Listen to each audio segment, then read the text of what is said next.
कार्तिक महात्म्य कथा अध्याय 10। जलंधर के जन्म की कथा। राजा पृथु ने कहा, हे देवर्षि, आपको नमस्कार है। कृपा कर आप यह कहिए कि जिस समय भगवान शंकर ने अपने माथे का वह तेज क्षीर सागर में डाल दिया तो उस समय क्या हुआ। नारद जी ने कहा, हे राजन, जब भगवान शंकर ने अपना वह तेज क्षीर सागर में डाल दिया तो उस समय वह शीघ्र ही बालक होकर गंगा सागर के संगम पर बैठकर संसार को भय देने वाला रुदन करने लगा। उसके रुदन से समस्त संसार व्याकुल हो उठा। लोकपालों के मन में भी व्याकुलता हुई। चराचर चलायमान हो गया।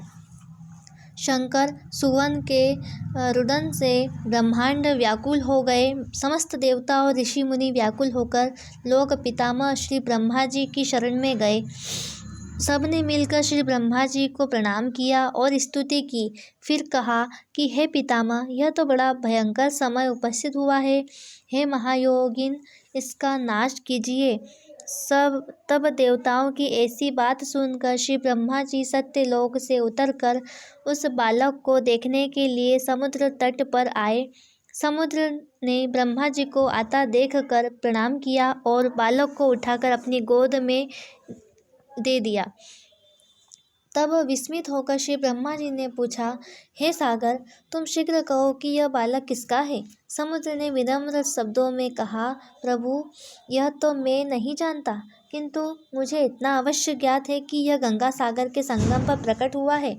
अतएव हे जगत गुरु, आप इस बालक का जात कर्म आदि संस्कार कीजिए, इसका जातक फल बताइए।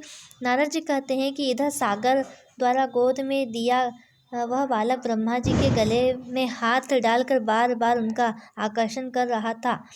फिर तो उसने ब्रह्मा जी का गला ऐसे जोर से पकड़ा कि उससे पीड़ित हो ब्रह्मा जी के नेत्रों से आंसू टपकने लगे। किसी प्रकार से ब्रह्मा जी ने अपने दोनों हाथों को जोर लगाकर अपना गला छुड़वाया और सागर से कहा, ब्रह्मा जी ने अपने सागर से कहा, सुनो, मैं तुम्हारे पुत्र का जातक फल कहता हूँ। मेरे नेत्रों से जो यह जल निकला है, इस कारण इसका नाम जलंधर होगा और यह उत्पन्न होने के साथ ही तरुण हो गया। इससे यह सब शास्त्रों का पारगामी, महापराक्रमी, महावीर, जवान, महायोद्धा और रणदुर्मद होगा। यह बालक सब दैत्यों का अधिपति है, भगवान विष्णु को जीतने वाला होगा तथा यह कहीं भी न हारेगा। एक भगवान शंकर को छोड़कर यह सबसे अवध्य होगा।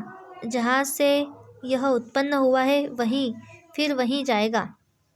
इसकी स्त्री बड़ी पतिव्रता, सौभाग्यशालिनी, सर्वांग सुंदरी और परम मनोहर, मिष्टभाषिणी तथा शीलवान होगी। नारद जी कहते हैं, हे राजन, सागर से ऐसा कहकर ब्रह्मा जी ने शुक्राचार्य को बुलाकर उनके हाथों से बालक का राज्याभिषेक कराया और आप अंतर्धान हो गए। फिर तो बालक को देखकर सागर बड़ा ही प्रसन्न हुआ और घर आ गया। कितने ही उपाय से उसका पालन कर उसको पुष्ट किया। फिर कालनेमी नामक असुर को बुलाकर वृंदा नाम की कन्या से उसका सविधि विवाह करवा दिया। उस विवाह में बड़ा उत्सव हुआ। श्री शुक्राचार्य के प्रभाव से स्त्री सहित जलंधर दैत्यों पर राज्य करने लगा। जय श्री कृष्ण।